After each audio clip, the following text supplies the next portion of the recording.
Hello and welcome to Dungeoneered, a podcast dedicated to discussing Dungeons and Dragons. I'm Aaron. And I'm Josh. Let's do this. So, Josh, as normal, I don't really know what we're talking about too much. You said something about a beholder, so I'm assuming we're talking about the 10 Rays of Doom.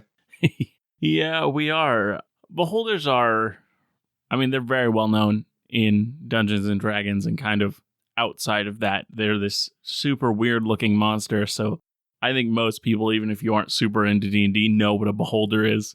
Yeah, and even if you like don't know what one is by name, I feel like you would know what the image is. Like you've seen that before. Yeah, they're like the poster child, besides dragons, of Dungeons and Dragons. Yeah, they're literally on the cover of the monster manual. Right, they're kind of like a staple of fantasy realms in particular. Yeah. Now, like most aberrations in D&D, they come from a place called the Far Realm, a place far away from our world. I looked for the best description of, like, a quick way of describing the Far Realms, and I couldn't really find anything that was really good. So this is kind of, I don't think this is a very good description. It's a place where things just work differently on a fundamental level, and travel there is all but impossible. It holds things within it, like there are creatures and stuff that live there that would ruin your mind just looking at them.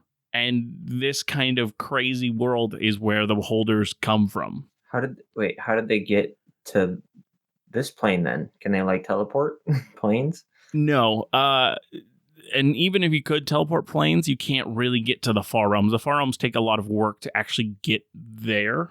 So I think it's in the similar way to how the Aboleth got from the Far Realms into the world. There was some sort of thing that happened and it caused them to show up one day.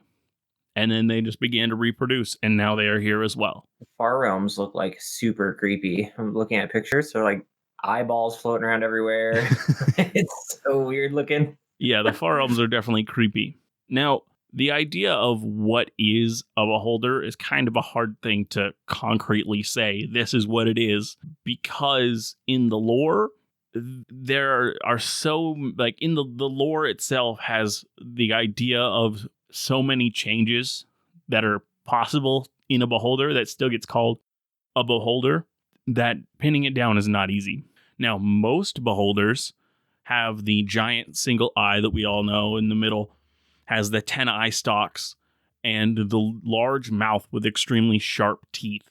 And the biggest feature that almost all beholders hold is that they believe, doesn't matter how ugly or how like weird they look to us, or how altered they are from one another, each specific beholder believes that they themselves are perfect. They are the perfect being. That's amazing. Must be nice. It must be nice. It would feel really good to feel that confident about myself, that I'm like, I know I am a perfect being. No matter what. It doesn't matter. I am the perfect specimen. Some believe this even so far as to attack other beholders and go to war over like the slightest difference. Like, this beholder has a slightly wonky eye stalk, or his tooth is a little straighter than mine, and it's like he's ugly and horrible and I'm perfection, so he must die. And here we see the beholder in his natural habitat, staring at another beholder, judging. It's just like, what do they just sit around and judge all day? Pretty much. And this has led to a huge amount of paranoia in their race, that just, they always have this feeling of everyone has an ulterior motive. Everyone is out to kill me. And so I just picture like a beholder who's just like looking at another beholder, and he's like, your eye is brown. That's not cool. like what? That's so lame. Like, do they have different eye colors? Oh, easily. That's like base level stuff, dude. That's easily, they have different colored eyes. But so beholders have like pink eyes? Easily. They can have any color. Literally, the only limit is the imagination. Literally. No. When I said pink eye, I mean like the disease, not the disease, the infection. Yes, they could probably. So if a beholder had pink you have a huge eye, it gets cut. It'd probably be useless.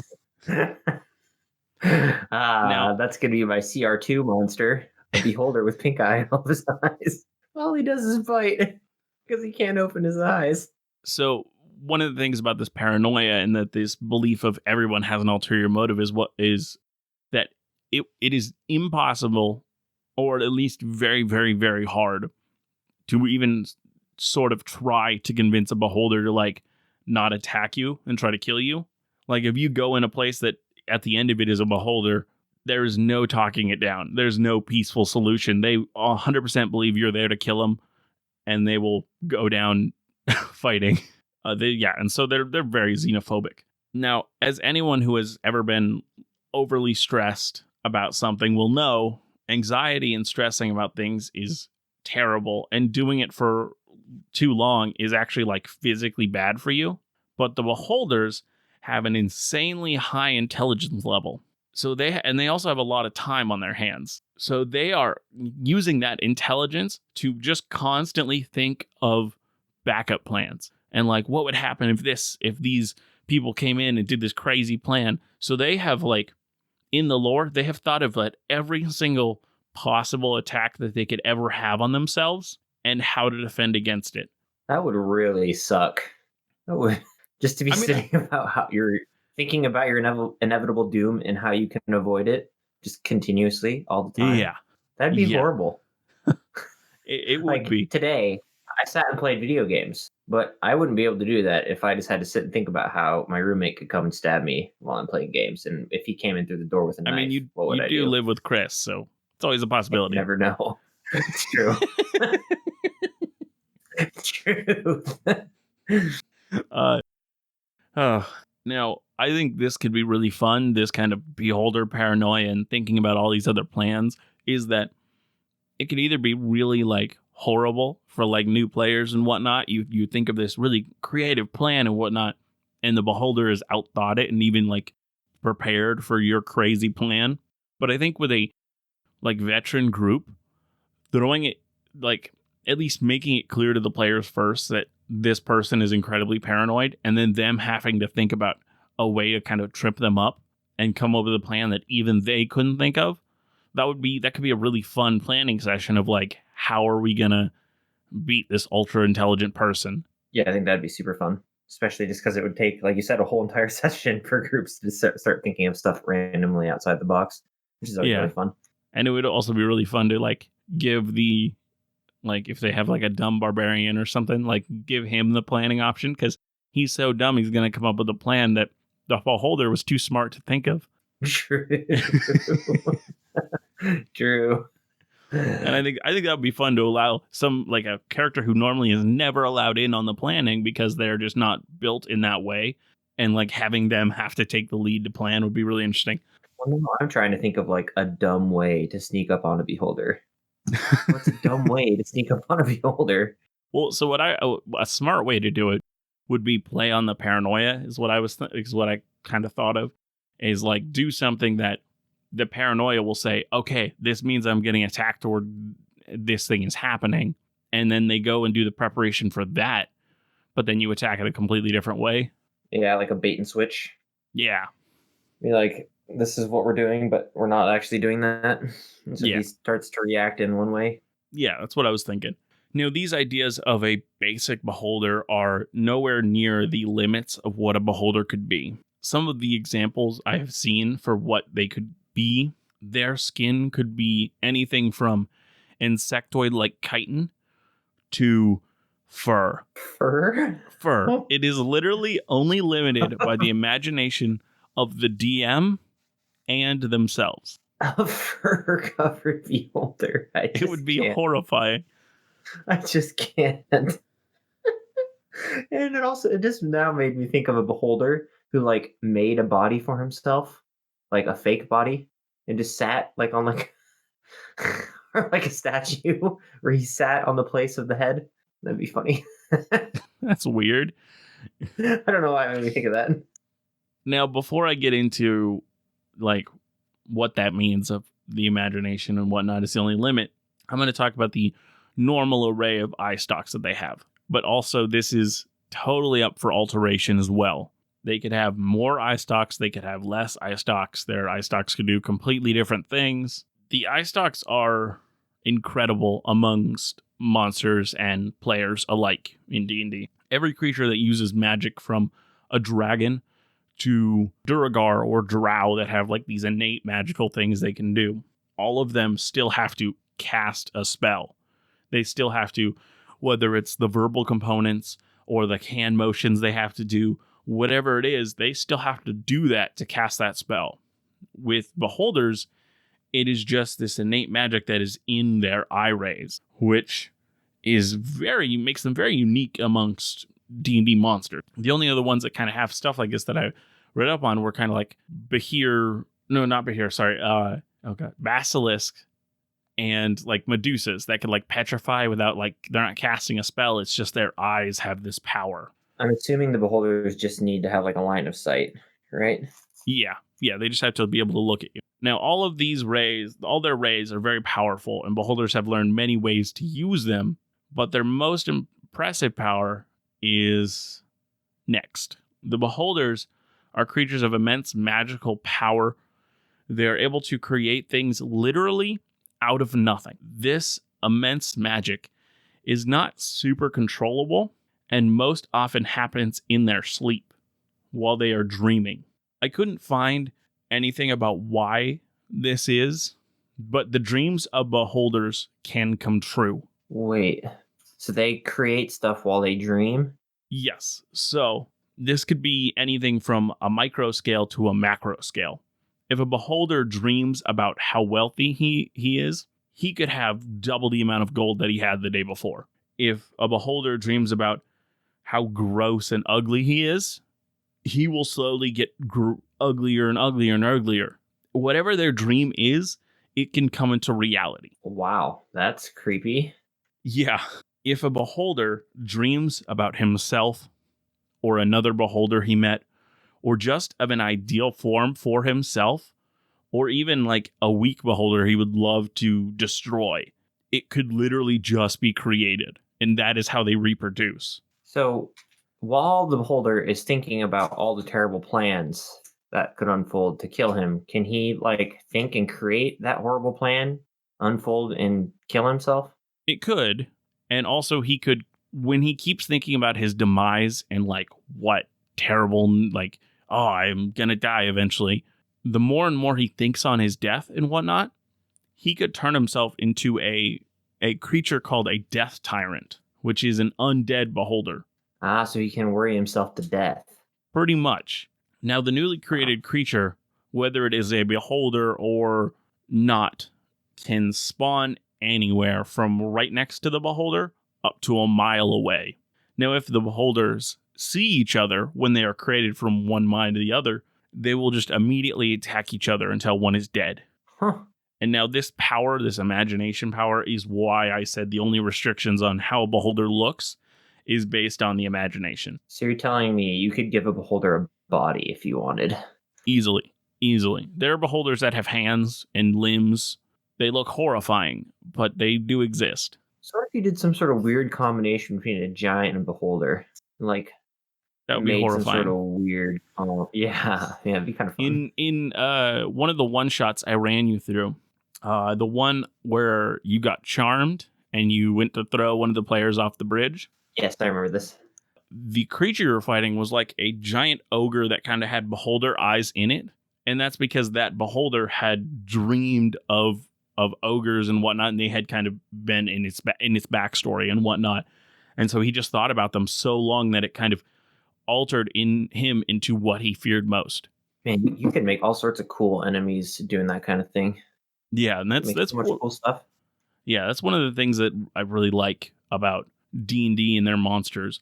Like when we were talking about like mind flayers and whatnot and all these things, they all kind of edit monsters, and like it's just so built into the lore that you can make whatever you want. You can edit these creatures and turn them into the perfect creations for whatever encounter you want to build. And some beholders, even though they're all set to be like evil and whatnot, some of them have even like become good or become like, there's one, my favorite one, he has become a bartender and he's a lawful neutral bartender. And like most beholders have names like Chelm or Berexis or Edelax or Famax or Jantroph. Like those are all names that were literally in Volo's guide when they're like, here, these are suggestions from beholder names. This one has the best name. His name is Large Luigi. What? Large Luigi? And he is amazing. No. He owns a bar called the Laughing Beholder, and he climbed a mountain that was said to grant great knowledge to any who could climb it. And he learned so much up there that he no longer had an evil alignment. Wow. So they can think themselves out of being evil too. Yeah, if they, yeah. I mean, most of the time, it seems like they would more to think about like good and whatnot. I think they would more think of like they'd be irritated by it, and so it might create a good creature or something. I don't know how that would actually affect. It would be really interesting. I was thinking as I was kind of doing the research for this, creating a character that wasn't born, they just became from like a beholder that was thinking about one of like their arch nemesises. So like it could be like this hero of legend, and you kind of get born from his idea of them. And so you're like this weird kind of like stereotype of that hero. And so you would have to live, and people would be like, wait, are you that hero? And you're like, no, I'm not that hero. That'd be kind of cool. Yeah. That'd be fun. I also thought about like some along the similar veins of like creating like a PC, like you creating a character who was dreamed up by a beholder, and like one of your hands has like an eye in it, that like a beholder eye in it. That you'd have to really like cool. wear gloves and hide. Yeah, like that'd be kind of fun because you are like partially a beholder, but not really, because you have to be a player character. So like obviously, but like just for like fun secret squirrel stuff. Yeah.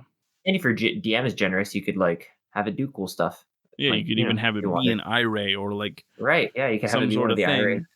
Like I would only trust those types of things with like players who I know are really into the role play, who are not just gonna pull it out in the first moment to be like this super OP character. They like hold it back for like many, many levels to like have it be this big reveal when they finally reveal it. Yeah, or you could have it like level up with them, like a racial feat or something. It'd be kind of fun. Yeah, like in like Just a like dragon's weaker breath version thing. of their race. Yeah, it'd be kind of fun. Yeah. Now, when a beholder dreams and they kind of create these things, they don't always create like perfect beholders. They can, but sometimes their minds are thinking on other things, and they kind of create these weird versions of beholders called beholder kin. Now, one of them is called a death kiss, and this is a beholder kin that is obsessed with blood. And instead of having eye stalks, it has tentacles that end in mouth that have sharp teeth that just seek blood. Yeah, that's kind of weird. And these creatures, in the same way that the beholders are like xenophobic and scared of people coming in and killing them, these creatures are so scared of starving and not having blood that they are like these horrifying like psychopaths. It's amazing. That's super messed up. I mean, it'd be super fun as like a villain or like just a thing to encounter. Yeah, they look interesting. Like looking at the picture, they're like beholders, but with like super long tentacles instead of just eye stalks. Yeah. And now some beholderkin are actually not even made by beholders themselves, but are twisted versions of beholders.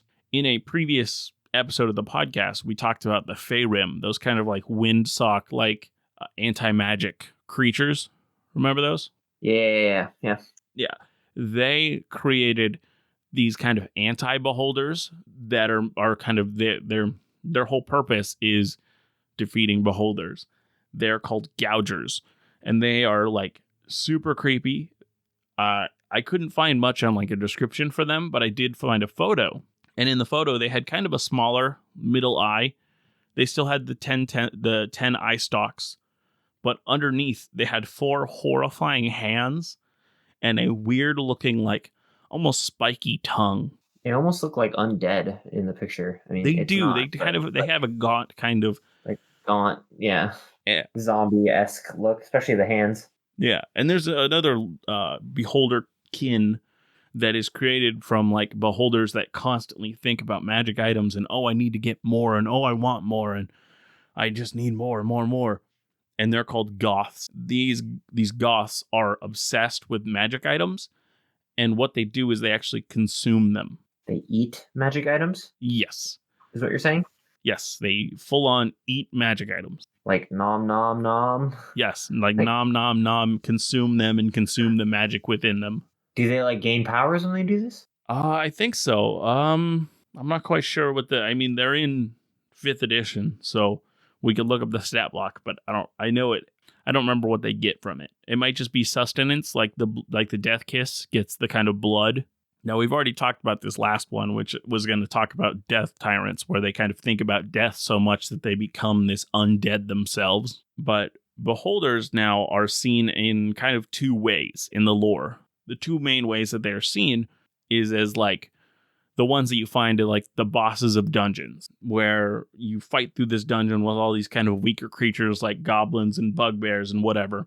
And when you get to the bottom, it's all run by a beholder. Now, these beholders, they do this, they pick these minions because they don't fear any of them. None of the minions they have could challenge them in any reasonable way. And so that's why they feel comfortable ruling these people. And also, they charm them every single day until they just have no more will, that they're just like, fine, I will follow you, without them having to charm them anymore. Oh no, that's so messed up. It really is. Just charm them every day until they're just like, I realize this is my lot in life. I'm stuck here, which is horrible. Yeah, I'm just charmed every day, so now I'm just gonna permanently be charmed by you. It's so creepy. It's like better to do this than fight it. And you're like, oh man, you charm the will to live out of them. It's ridiculous. It's horrible. And you said that was a death tyrant? They do that? No, they're just 2 types of beholders, like 2 kind of emotion types that we kind of see in the lore. Got it. Yeah, now the second kind is the kind like Xanathar. He lives in Waterdeep and runs a crime organization. These beholders kind of fight off their xenophobic tendencies and develop organizations of powerful people, making sure that they are on the top of these groups or gangs. And so they try to gain power in that way. That's always really fun to like add a beholder at the top of an organization of any kind. It's always fun, especially when the players like first figure it out. Yeah, it's a great reveal. Like, keep them as just a name until they find, or they have to go to a meeting with this head of this mafia group, and it's like, oh wow, this is a beholder. Especially if they're like low level, where they know they can't take on a beholder yet. It's so cool and so like scary and awesome. Yeah, it's super fun to have like a beholder in like a place that people don't, like a barkeeper or like that type of thing. Even with like a magic item shop owner, you could do something like that. Yeah. Now, these 2 groups are always ruling. They're always controlling everyone underneath in whatever way they need to, that will make them feel safe. So it doesn't matter if they're in group 1 or group 2 or any group that they're in of type of beholder, they always need to be in charge and they always need to feel safe. And they're totally okay in doing whatever needs to be done to make them feel safe and make them feel in control, because everyone else is below them. They're a perfect being. Who cares what happens to them? Yeah, it's super messed up. Yeah.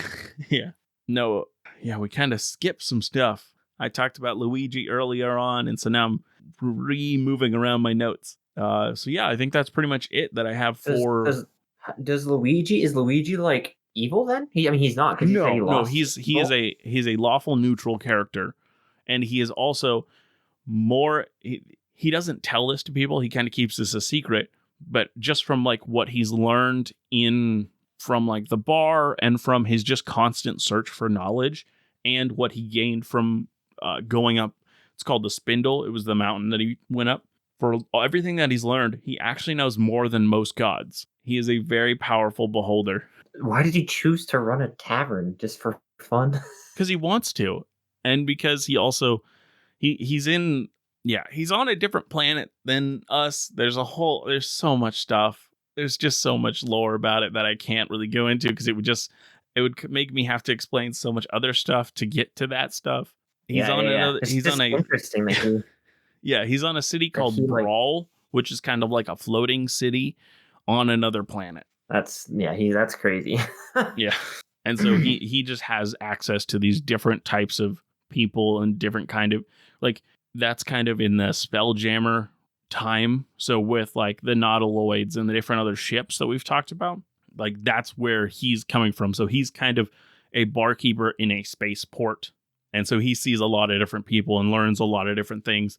So he kind of gets his kind of fix of I want more knowledge just from the patrons that he serves. That's really awesome. Which I I think that'll always be love doing that kind of stuff. I did like in my campaign I made a drider, a tavern keeper, which is pretty fun. Yeah. It's totally creepy compared to what people are used to running a shop. Yeah. I think it would be really fun to have a wizard where like you're a classic wizard where you seek knowledge and whatnot, but instead of going to like learn at an academy, you like want to start a bar because all the best gossip and all the best stuff is learned there. Yeah, I mean, so you get the most knowledge. It would just be a fun take on the classic look of wizard.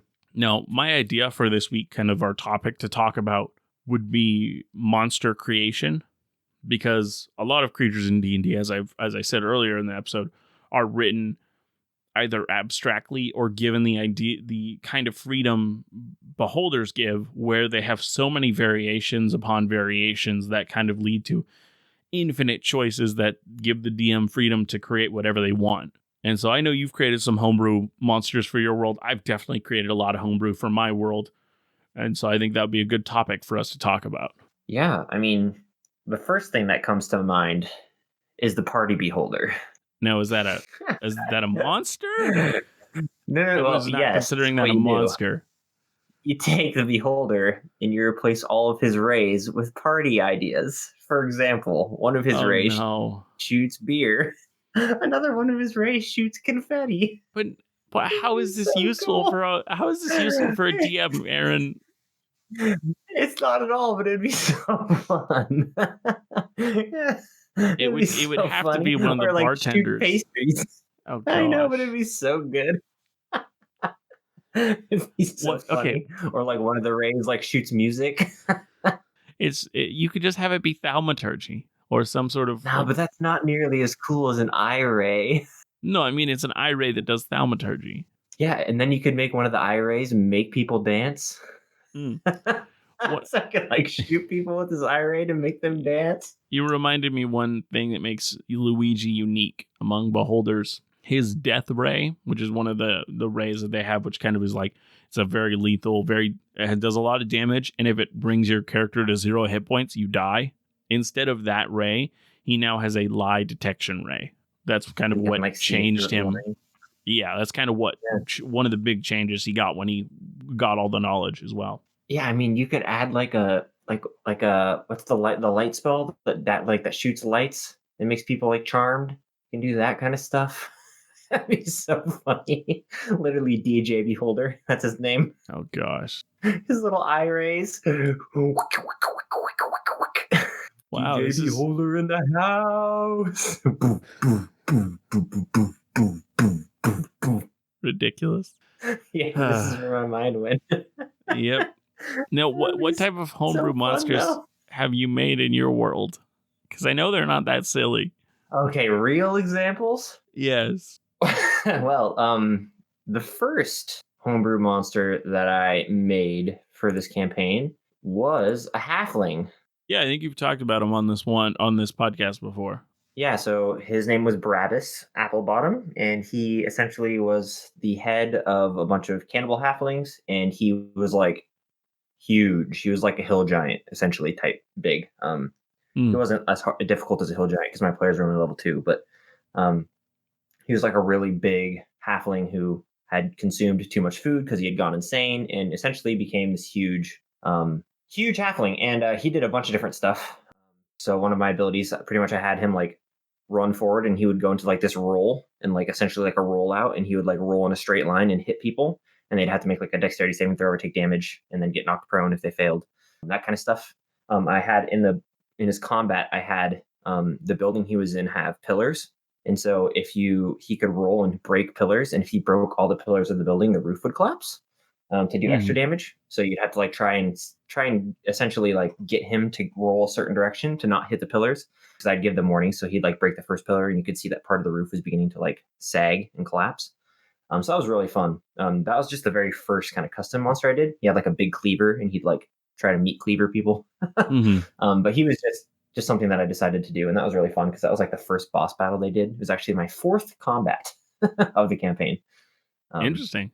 yeah, and he was wearing a chef's apron, which was a magical item, and you gain proficiency with cooking utensils if you attune to it, or if you already had proficiency, you gain expertise in cooking. Nice. And I know some of your players.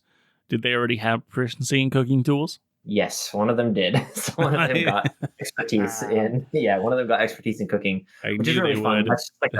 That's just an item that like it's not super useful like I mean, for IRL most game parties. time like Yeah, for combat, most but parties, it would be unuseful. But I yeah, mean, your party is super into that kind of like, oh, let's cook tonight. Oh, let's make sure to get supplies, and then we can cook on the way yeah, and stuff. And so I think yeah, that would yeah, actually be a good magic item for your group.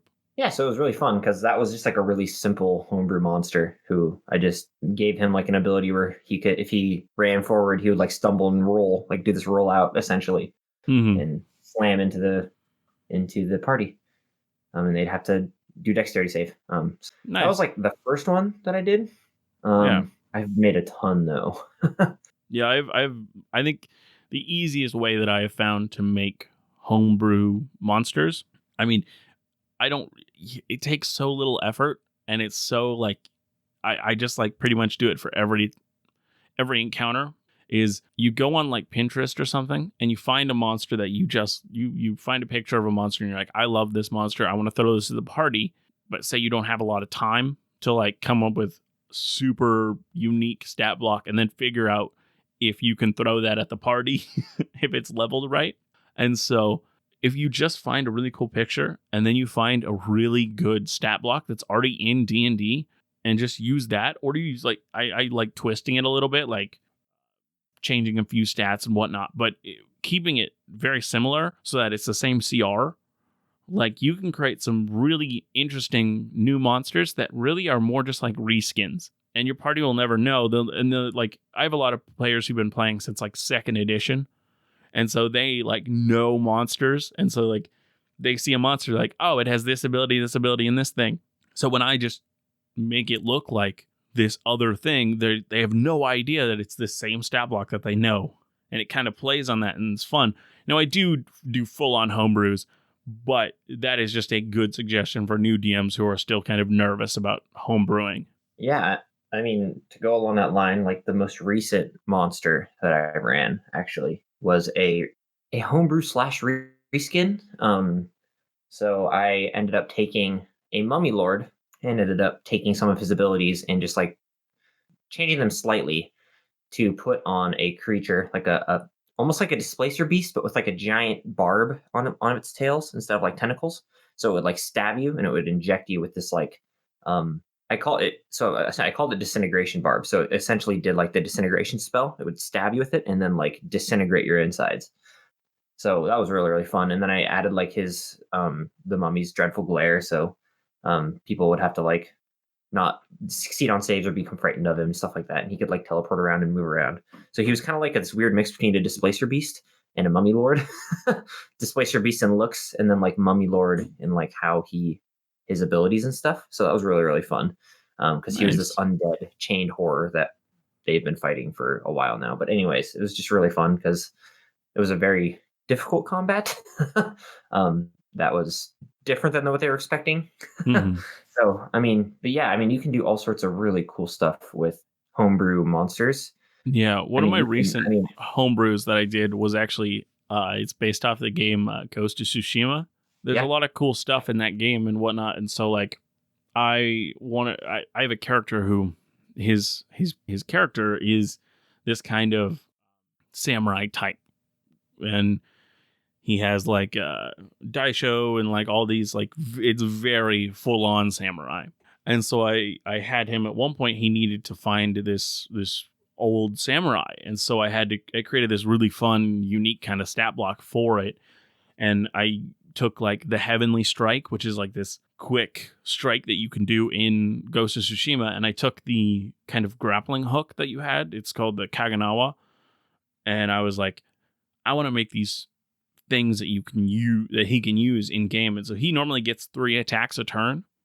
But if he instead decides to do Heavenly Strike, it's only that. He only gets to do that. And so it's this trade-off to do a lot more damage, but you also have a higher chance of missing. And just playing on, like, looking at the game, looking at what it does and how it kind of affects the game, and just literally translating that over as best as possible. Yeah, I did something similar to that where I looked at Monster Hunter. You know the game Monster Hunter? Yeah. Yeah, so I did like a combat very similar to how Monster Hunter does. So essentially what I did when my characters first entered one of the jungle areas of my world, they were given a task by a tribe to hunt a giant ape, I guess, like a gorilla. His name was Sokwe, so he was like a famous gorilla in their tribe. He was essentially like why can't I think of the name? The big ape, the King what's his Kong? name? King Kong. Yeah, kind of similar to King Kong. Yeah, but he did all sorts of cool abilities. So how I started the combat was they met him in like a little clearing as he was like eating fruit, and they attacked him in the middle of this clearing. And he has all sorts of cool abilities. So he has an ability called tree jump, which makes him like he can grab onto like a tree and like jump from tree to tree. He can like grab people with his hand and make them auto grappled, and then if they're grappled, he can like have a bonus to attack. And then he also has attack where he can like grab a tree and like uproot it and then like hit them with a tree, which adds extra damage onto his attack if he does that. When he enters into stage 2, so once they did half his damage, he ended up fleeing to his lair, his cave. So he would run away from them and go hide into his little cave, where he'd try to recover and regain some of his wounds, and they would chase him. And when he was in there, he gained an ability called Fury, which he gets an extra attack because he's currently really hurt and he's like in this ferocious like survival stage. So he would like have an extra attack, and then he'd have a lair action where his was called Horrendous Stench. The lair it stunk so bad because this massive gorilla lived inside this cave, and so each player on their turns would have to make Constitution saving throws, or they would have disadvantage on attack rolls, saving throws, and ability checks for the turn because it stunk so bad in there. So it was hard to fight. So yeah, that's how I did that whole combat, and that was an entire homebrew thing. It was really, really fun because it had these multiple different stages where they would attack him in one area, he'd run to his lair, and they'd have to go and find him and chase him. It's really cool. Yeah. Does it? And so, I mean, in D&D, there is a bunch of lair rules for if a creature gets you to their lair. Did he have like lair actions and whatnot that were homebrew, or would you just use like a lair action from the book, or how'd that work? Yeah, he had the Horrendous Stench. So it wasn't like a specific lair action. It was just the lair had a property to it. So it just smelled really bad of rot and decay because he was this huge gorilla in feces. He's this huge gorilla living in a small cave. Yeah. So when they were in there, they had disadvantage on stuff if they failed their con save for that turn because it was just like, now his AC was only 7. So because he's just this huge gorilla, he's really hard to miss. He had a lot of HP for their level, but so it wasn't like the disadvantage did a whole lot of stuff. Made them disadvantage on things like them being grabbed from his previous abilities. He could throw rocks as well, like the giants can. But yeah, it was really fun because that was like a random combat that just kind of was entirely homebrewed, and it was really, really, really interesting. Nice. Yeah, I've done a lot of them. I did I did a snake. I did like a snake in Yuanti temple as well that I did an entire homebrew, and that was really fun because the snake was like it was the Yuanti's god essentially, and it was intelligent creature.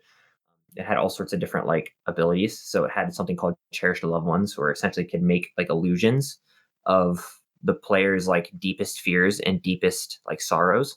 And so if they failed on their intelligence saving throw, they would like take a little bit of damage, but then also they couldn't like attack or do anything because they would see, instead of this snake creature, they would see their cherished loved ones or the person that they were missing. So they couldn't physically like lash out at a person they loved or cared about. So that was a really fun combat too. Interesting. Another thing I like to do with homebrews is just combine things that are already in the game. Like I had a warlock they were going to go up against. And so I literally just kind of went through warlock character creation to like a certain level and like seeing what like Eldritch Invocations would be really good for taking on a group, and just kind of statted him in such a way that he would kind of be made to take on the party alone and just see like how that would happen. And so he wasn't 100% following the rules of a warlock, but there was enough there that like people who know the warlock class are like, wait, he's using this ability or this, and like, oh, I know that Eldritch Invocation. Oh, I have that one, and like all these things. And so it feels like he is a part of the world in the same way that your players are. And so you can have some fun stuff with homebrewing just using the character creation rules that are in the game. Oh, and yeah, like, you can do all sorts of fun stuff with that kind of stuff. Or yeah, and spells, also, anything like that. yeah, also like if you just think of like in the same way of looking at Pinterest and getting ideas from that, just thinking of like the situation, which this guy was chained up to a wall, and so the chain had kind of been affected in the same way that he had and kind of messed with. And so it kind of had this unique ability. And so he had teleportation abilities, but no matter what, the chain was still on him. And so he like over time, and he'd been stuck there for so long and fought so many things while he was stuck there, he learned how to use it to his advantage. And so he was stuck to the wall with his chain. And the players had to watch out for where the chain was because he could like whip it around and deal damage with it. And so I create terrain and whatnot. And so I literally created the place where they're fighting and literally had the mini chained up to the wall. So they literally had a physical representation of where the chain was. And they had to like keep an eye on it. And during the fight, it was really interesting and really kind of added this dynamic to the fight of, oh, watch the chain. Oh, I gotta move away because I'm near the chain. Yeah, that's really fun. That's a really fun thing, especially because you can have that like physical representation on the map, so they have to like be aware of where it's at.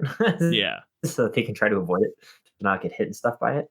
Yeah. That's really fun. Another idea you can also do, it's a little bit off the lines of homebrew, but it's just like taking a monster, putting it in your world more specifically. So for example, I know you've heard of the famous Glacial Hydra fight in my campaign because my players talk about it all the time as the hardest fight they've had to do.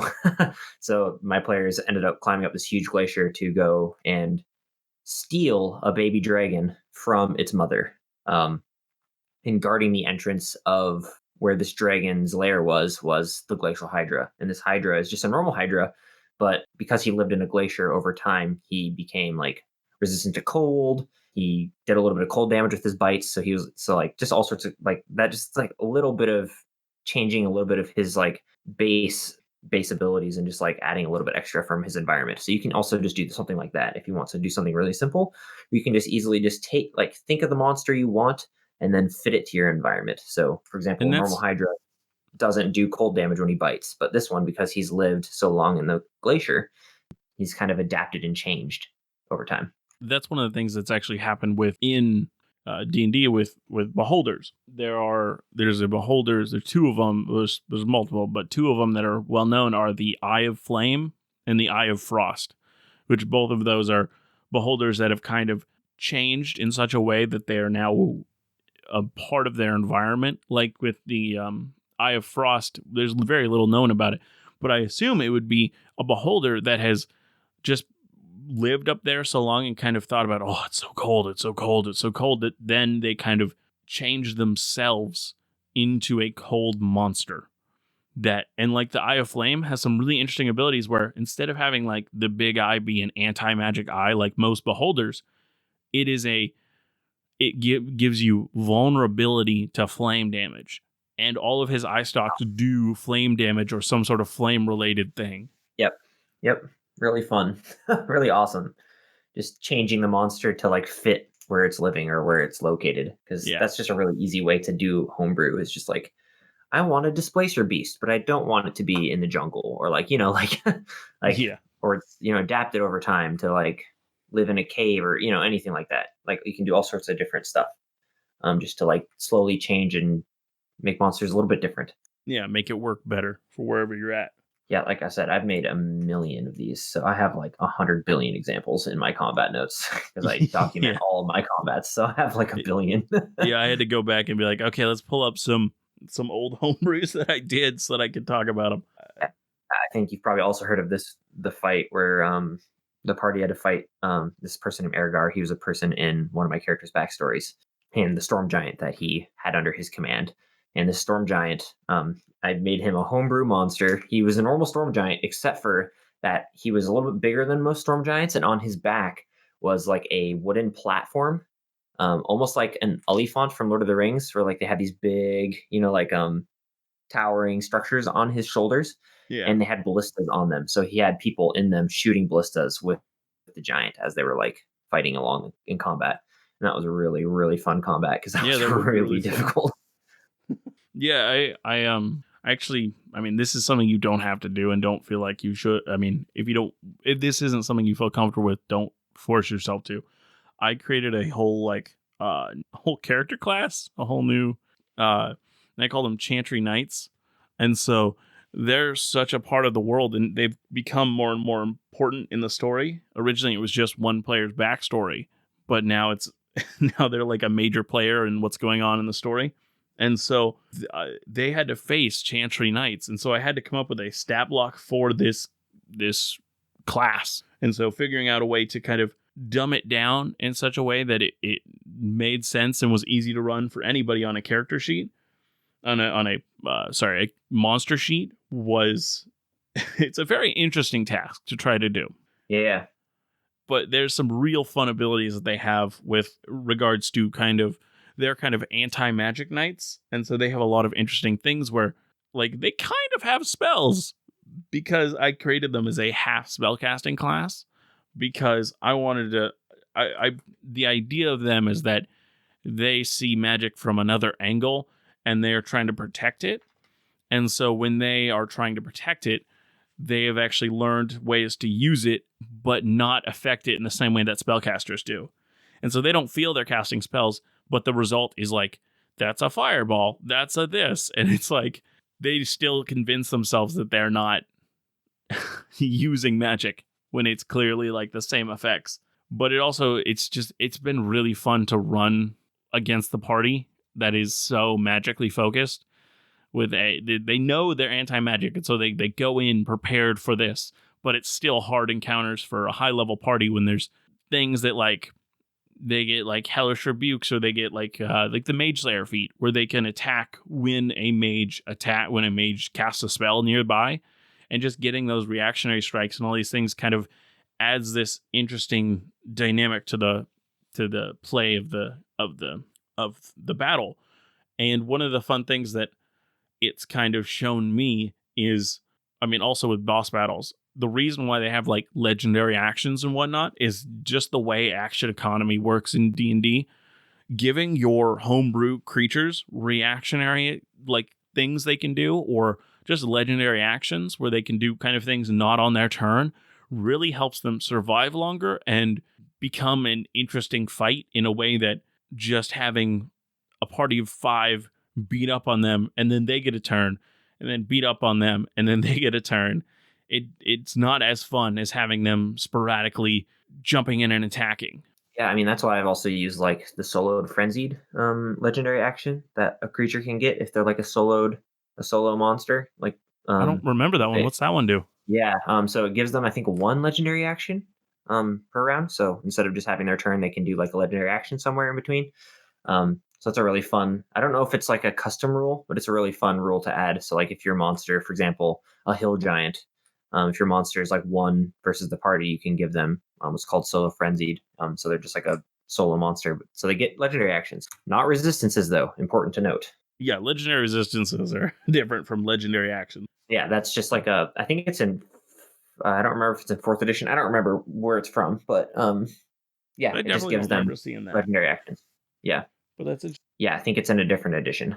So yeah, but that's fun to just carry over, because it can be really, it can just be like a really fun thing just to carry over from another edition. Looking for a homebrew or interesting things to like interesting new monsters. There's some monsters that didn't get transferred over that would be fun to bring into 5th edition, and it's, I mean, depending on the edition you go back to, it could be really hard or really easy to transfer over to 5th edition. Yeah, there are a lot of monsters that aren't in 5th edition. So, I mean, they're slowly bringing them over. Like, if you just go on like the Forgotten Realms, if you go on the Forgotten Realms wiki and just like look at monsters, like even if you go on like a basic monsters wiki page, there's going to be like variants of it that like only show you second edition versions because they've not been brought over yet. Yeah, there are all sorts of really fun things that you can do from previous editions, and they can be pretty easy to find too. So you just search on the internet, second edition monsters and stuff. So Yeah, I'm sure if you look like monsters that have not been brought over to 5th edition yet that are really cool, like I'm sure there's going to be tier list of that where people are like, oh, I really absolutely, want this one over. yeah, absolutely, you can probably find something like that. This is a really fun way of bringing something that your players don't, because most people, a lot of people haven't played other editions. Fifth edition really brought it into like, The especially with mainstream like again. Critical Role and stuff, just like a really popular, yeah, it brought it back into mainstream. So there's a lot of stuff from previous editions you can just steal. Yeah. Yeah, Matt Colville always talks about a lot like if you're going to steal from something obscure. Like something that your Yep. players won't recognize, or like sometimes that's fun doing something that like your players like, I know what that is. No, absolutely. Yeah. You can do either or. Me as a player, I don't like necessarily recognizing, like if you stole something from like Skyrim or something. Yeah. I don't necessarily, to me, it makes me like, It pulls you out of the fantasy. yeah, it pulls me out of the world and puts me in somewhere else. So like, Yeah. you know, so that's kind of the issue you can have. And you also want to be careful when homebrewing monsters, that you don't purposely plan all the time to counter your party, because you can really Yes. easily do that, and your players will get angry and upset at you if you just if you just constantly are trying to homebrew monsters to counter what your party. So if you know your party is bad in intelligence saving throws, and all you do is put monsters that make monsters that have intelligence saving throw abilities, that can be not very fun for the party. So you have to watch out for that. Yeah, that's a very common pitfall to fall into is, oh man, I feel like my monsters just keep getting trampled. But sometimes even when that's happening, the party is having fun.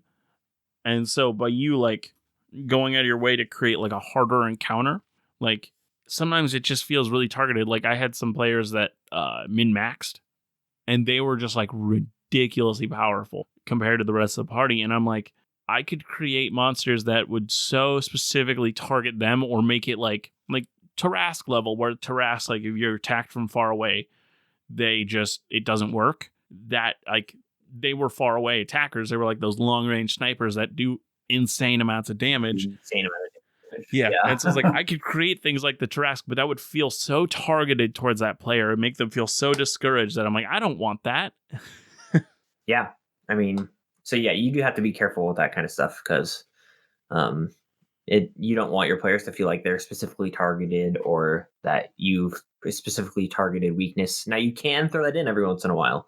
Yes. It is, you can do that, and you don't always want your combats to be incredibly difficult either, because you don't want just like slog after slog after slog. Mm-hmm. Because that can be repetitive, and it can be kind of like stressful.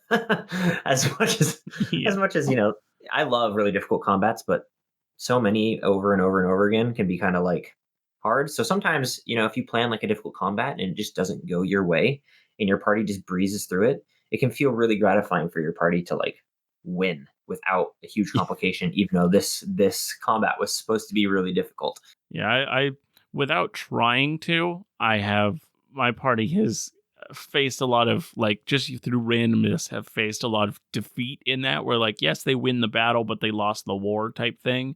I'm like, yay, you won the battle, but oh, this person died, meaning that it was all meaningless or whatever, except for hey, Yeah. you got experience. And so just because the roll of the dice, it kind of gotten it's and so just having like a win where they just won a great battle is just good sometimes and good refresh after all those kind of Absolutely. hard encounters. Yeah, absolutely. It's really nice for like a party to just win, win one. Yeah, Really that's why easy. random encounters are pretty nice. Is that like even if you make it like a hard random encounter, it's one of those things that's kind of like a refresh between like, okay, the point of this is not the world isn't on the line here in this combat, and so it's just Yeah, kind of this refresh mode. Yeah, I'm not a huge fan of random encounters. I don't use them. I don't like them very much, just because I don't know. I I like random events sometimes, but like if you're going on a travel, there's like you can run into certain things, but I don't usually make my character players like roll for random encounters and stuff like that. I don't know. I mean, it can be a fun tool. I'm just not a big fan of it. yeah, I still haven't found a perfect happy medium there. I really want to Yeah, find if something I that makes the world how feel I dangerous usually in the way of Mhm, random encounters where the world feels like, yeah, hey, you like most people, like, yes, you're adventurers, so you can take these guys on, but most people couldn't take these guys on, so they're like very sedentary in where they live and what they do because of this, and making that danger feel real without having like really boring encounters that are like these, like either they challenge you and it's like, why are they here in this part of the world, we're like level 13, or it's like they're super easy, why do we even bother with this encounter? yeah, how I normally run any kind of, like, random encounter is I come up with the random encounters myself and just run them through them, so I don't, like, make them roll D10s. So for example, and this is where homebrewing monsters comes into play, um, for example, you can like run your players, travel through a for like let's just say like a random plane, like a big open field. And they have to cross it like a plane for a few days. You can just think of, okay, well, what is what would be in this plane? There could be any kind of like tigers that like hunt people, like all sorts of things like this. You can do like maybe a tabaxi tribe who uh has made like their houses out of these like grass huts that kind of like that dot the landscape. So you can kind of like add these things while people travel, and then homebrew monsters to fit and fill in that landscape so that I mean, that's how I do it. players feel I like mean, they're I part of the always do world. it homebrew Yeah, monsters. yeah, yeah. But I just don't ever do the random part. I just like make it and then have them walk through it. So for example, for Halloween last year, I did like a haunted house where I put like an abandoned manor that was along the road as they were walking, like clearly abandoned manor.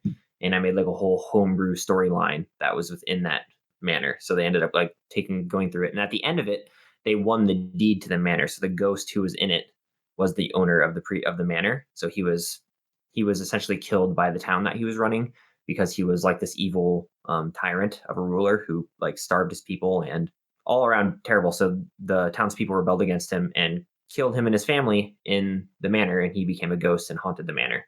So they went inside, they killed the ghost, which was a whole custom combat, and then they got the deed to the manor. So then they had like a place to live, which is a really fun way of doing stuff. So just Yeah, thinking like what you could see. I had a fun Halloween thing planned for yesterday, but we didn't end up meeting, so woo. That's always the worst. I hate that so much. Yeah. Yeah. So now it's like, do I throw it out? Do I not use the Halloween thing? I don't know. Yeah, I mean, I'm probably going to do little bit of a Halloween thing next time we meet. It'll be Tuesday. So, Hmm. um, but yeah, I mean, I usually just try and picture the monster, where it lives, why it lives there, and then try and make abilities based on that. And then to ground it in reality of D&D, looking at other abilities and like gauging the scale of what I need to adjust. Hmm. Um, so think of Yeah. really cool. Go ahead. I was just saying, quick, like think of really cool monsters that you want to use, and then fit them into your landscape. Hmm. Yeah. A quick shout out here.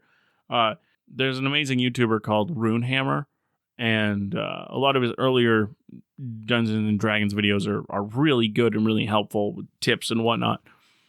He just came out with a video yesterday on running horror in D&D, and it's really good. And it's a lot of like really good advice for freaking out the players, where especially on like when they're expecting it, like playing on the idea of, instead of doing like creepy noises of like a werewolf or whatnot, or like some sort of like monster noises, have it be happy music or retro music or all these things that just kind of play on the idea of you're expecting one thing and it's completely different, and that's even more horrifying. And it's Yep, actually, it's a yep, really good video. I yeah, would and suggest it to that's anybody who wants to run horror. yeah, yeah. It's really fun. I personally love running horror in D&D, so it's one of my favorite things to do. So, yeah, really fun stuff to do. Yeah, With and the haunted house in particular, I did something very similar where there was a happy music playing, but when they slowly got closer, because it was upstairs, when they slowly got closer, they could like hear like kids playing, like and talking to each other and like playing as if like they were playing with toys and stuff. So like just that kind of like unsettling stuff. yeah. In Like laughing So is a really good in one too. one of the big things that he talked about is not having battle encounters. not having, like, if you ever put out your Scarface or your whatever, like not Scarface, wow, like I don't know, I don't watch horror movies, a horror person, Mike Myers. A horror person. Yes, Mike Myers, something exactly. like that, like the Yeah. actor Mike Myers. If you ever put them out on like in a battlefield, like no matter how you stat them, it's never gonna feel horror-y.